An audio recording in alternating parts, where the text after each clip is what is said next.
Hello students, हम पढ़ रहे थे lesson 5 10 natural laws of success. और पिछले वीडियो में हमने जो 2 लॉज थे सक्सेस के वो हमने देखे। जो फर्स्ट लॉ था वो था इवेंट कंट्रोल और सेकेंड लॉ था गवर्निंग वैल्यूज़। अब हम देखते हैं लॉ 3। हमारा लॉ 3 कहता है when your daily activities reflect your governing values.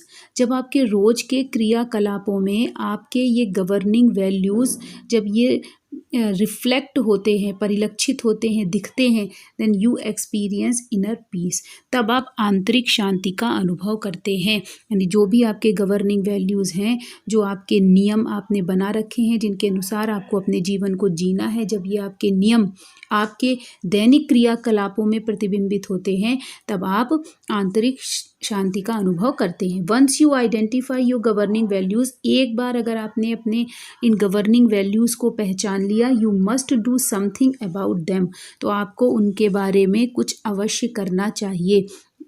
यानी जो अभी लॉ 2 में हमने देखा कि हम अपनी गवर्निंग वैल्यूज़ को कैसे पहचान सकते हैं, किन प्रश्नों के उत्तर हम स्वयं को दें, जिनके बाद हम ये पहचान सकते हैं कि हमारे गवर्निंग वैल्यूज़ क्या हैं। और एक बार हमने अपनी गवर्निंग वैल्यूज़ को पहचान लिया तो फिर हमें उनको पहचानने के बाद उन गवर्निंग वैल्यूज़ के लिए कुछ ना कुछ अवश्य करना चाहिए। Your values must find expression as measurable and achievable long range and immediate goals. यानी कि जो आपके वैल्यूज़ हैं वो प्रकट होने चाहिए as measurable and achievable long range and intermediate goals. यानी वो पहले प्रदर्शित होने चाहिए आपके लॉन्ग रेंज यानी दीर्घ अवधि वाले एंड इंटरमीडिएट और मध्यम अवधि वाले लक्ष्यों में। जैसे मान लीजिए सपोज कि आपका गवर्निंग वैल्यू है कि आपने सोचा कि झूठ नहीं बोलना चाहिए, लेकिन आप रोज के क्रियाकलापों में इस गवर्निंग वैल्यू को फॉलो नहीं कर सकते। तो पहले आपने एक लॉन्ग रेंज गोल बनाया। आपने कहा कि मैं मंथ में 4 दिन झूठ नहीं बोलूँगा, यह आपका लॉन्ग रेंज हो गया। फिर धीरे धीरे प्रैक्टिस में आते आते आपने कहा ठीक है, अब मैं एक मंथ में 15 डेज झूठ नहीं बोलूँगा, यह आपकी मीडियम रेंज हो गई। और जब आप ऐसे धीरे धीरे आप इस पर आगे बढ़ते हैं अपने गवर्निंग वैल्यूज़ को फॉलो करने पे, पहले लॉन्ग रेंज फिर इंटरमीडिएट गोल्स बनाइए, इसके बाद which can then be translated into daily task. फिर आप दैनिक क्रियाकलापों में जो आपके ये गवर्निंग वैल्यूज़ हैं इनको आप ट्रांसलेट कर सकते हैं। ट्रांसलेट करने का मतलब है फिर आप अपने रोज के क्रियाकलापों में उनको अपना सकते हैं। That will move you toward your their achievement, जिससे फिर आप उनकी सफलता की तरफ आगे बढ़ेंगे। फिर आपको सफलता मिल जाएगी किस चीज़ में? जो आपके गवर्निंग वैल्यूज़ हैं और जो आपकी एक्टिविटीज़ हैं उसमें कोई भी डिफरेंस नहीं रहेगा। जो आप सोचते हैं उसी के अकॉर्डिंग कार्य करना, इसमें एक रूपता आ जाएगी, ये सफलता आपको प्राप्त हो जाएगी। As you concentrate your time and energy on achieving task that have real meaning in your life, और जब आप अपने टाइम को, अपनी एनर्जी को उस कार्य को प्राप्त करने में पूरी तरह से लगा देंगे, that have real meaning in your life, जिनका आपके जीवन में जो कार्य आपके जीवन में एक वास्तविक अर्थ रखते हैं, you become more productive and achieve inner peace. तब आप अधिक प्रोडक्टिव हो जाएंगे, यानी आपकी कार्य करने की क्षमता जो है वो काफ़ी अधिक बढ़ जाएगी एंड अचीव इनर पीस, और आप आंतरिक शांति का अनुभव करेंगे। ये आंतरिक शांति क्या होगी? ए सेंस ऑफ फुलफिलमेंट, एक संतुष्टि का भाव एंड यूनिटी।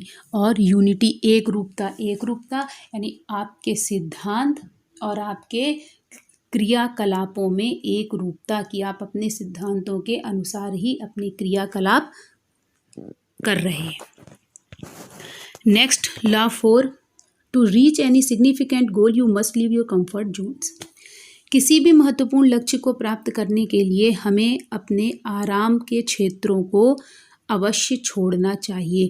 अगर हम अपने इन आराम के क्षेत्रों को नहीं छोड़ेंगे तो हम अपने गोल को अचीव नहीं कर सकते। और ये जो कंफर्ट जोन्स हैं ये हैं एक्सटर्नल और physical comfort zones are easy to understand.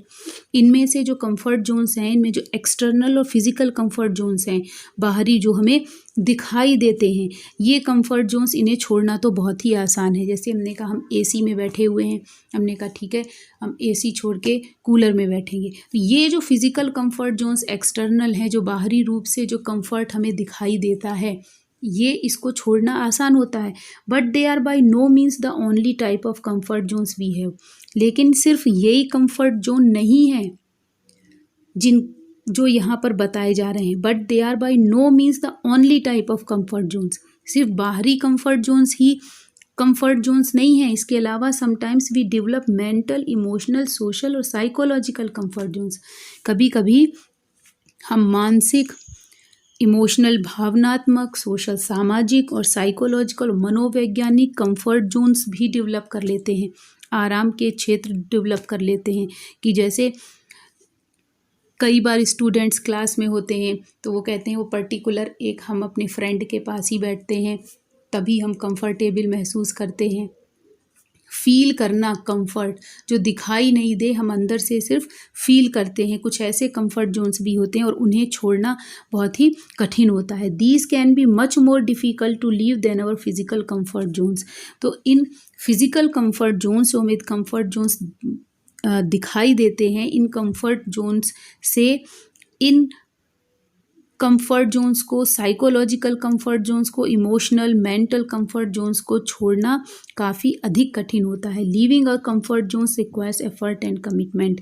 लेकिन कोई भी चीज़ किसी व्यक्ति के लिए असंभव नहीं होती है। हम हर तरह के कंफर्ट जोन्स को छोड़ सकते हैं, लेकिन इसके लिए हमें आवश्यकता होती है एफर्ट की, प्रयत्न करने की, एंड कमिटमेंट और वचनबद्धता की, कि हम अपने आप से अपने आप को ये वचन दें, हम ये प्रण लें कि हम इन कंफर्ट जोन्स को छोड़ देंगे। तो हम इन कंफर्ट जोन्स को छोड़ सकते हैं।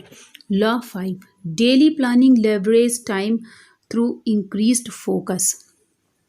जो डेली प्लानिंग यानी दैनिक योजना बनाना, रोज की प्लानिंग रखना, ये क्या करता है? तो इंक्रीज्ड फोकस, ये हमारा फोकस बढ़ाता है। किस चीज़ पर? समय को प्रभावित करने पर। समय को प्रभावित करना कहने का मतलब ये है कि समय को तो समय एक नेचुरल प्रोसेस है, वो तो अपने आप निकलती जाती है, लेकिन हम अपनी डेली प्लानिंग से उस समय के अनुरूप अपने कार्यों की योजना बनाकर उन कार्यों को उस समय के अनुरूप पूरा कर सकते हैं। Investing a little time in certain activities can free up time through out the rest of the day. अगर हम थोड़ा सा समय इन्वेस्ट करें इन सर्टेन एक्टिविटीज़, कुछ क्रियाकलापों पे, तो इससे can free up time through the rest of the day. तो हमें दिन का जो बाकी का समय है वो हमें काफ़ी फ्री मिल सकता है, खाली समय भी हमें दिन में मिल सकता है। A daily planning session can act as a time level. तो ये जो एक्टिविटी है वो क्या है? वो है डेली प्लानिंग। जो अगर हम डेली प्लानिंग करते हैं रोज़, तो can act as a time level, तो ये समय को संतुलित करने का कार्य कर सकती है। The cost is small, only 10 to 5 minutes a day। और डेली प्लानिंग में ज़्यादा समय भी खर्च नहीं होता है, सिर्फ 10 से 15 मिनट एक दिन में आप डेली प्लानिंग पर इन्वेस्ट कीजिए और आपका जो पूरा दिन होगा वो पूरा बिल्कुल सुव्यवस्थित दिन होगा। आपके जो भी कार्य उस दिन के होंगे वो व्यवस्थित रूप से पूरे हो जाएंगे। But you will enjoy many benefits all day long. और इसके साथ ही आप पूरे दिन उस डेली प्लानिंग के बहुत सारे आपको लाभ दिखाई देंगे, आप उनके लाभों को एन्जॉय करेंगे। Such as clearly defined task, जैसे कि आपके जो जितने भी कार्य होंगे वो बड़े ही स्पष्ट रूप से अच्छे तरीके से पूरे हो गए होंगे। With deadlines increase focus on more important task. और जब हम किसी चीज़ की डेडलाइन बना लेते हैं यानी अंतिम समय सीमा, कि हमें इस समय सीमा में ये कार्य ख़त्म करना ही है, जैसे किसी भी चीज़ को कार्य करने की लास्ट डेट होती है, किसी फॉर्म को फिल करने का लास्ट डेट होता है, एडमिशन की लास्ट डेट होती है। तो जब किसी भी चीज़ की लास्ट डेट होती है तब क्या होता है, हमारा जो फोकस होता है उसके ऊपर बढ़ जाता है कि अब इसकी लास्ट डेट आने वाली है और मुझे ये काम इस डेट तक फिनिश करना है।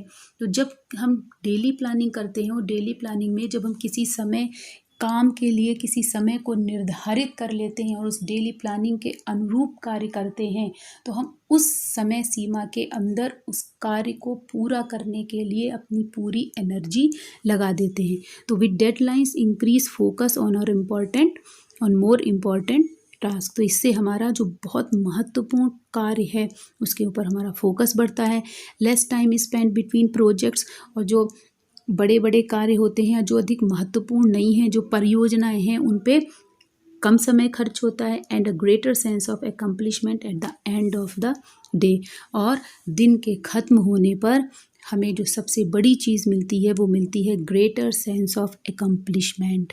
हमने जो कार्य के ख़त्म होने पर एक संतुष्टि की भावना, एक संतोष कि हमने आज की जो भी हमने कार्य सोचे थे वो बड़ी ही अच्छे तरीके से कंप्लीट हो गए। ये थे हमारे लॉ 3, 4 एंड 5। अगले लॉज अगले वीडियो में। आप इस वीडियो को लाइक, शेयर, सब्सक्राइब जरूर कीजिएगा। मिलते हैं नेक्स्ट वीडियो में। Till then, good bye.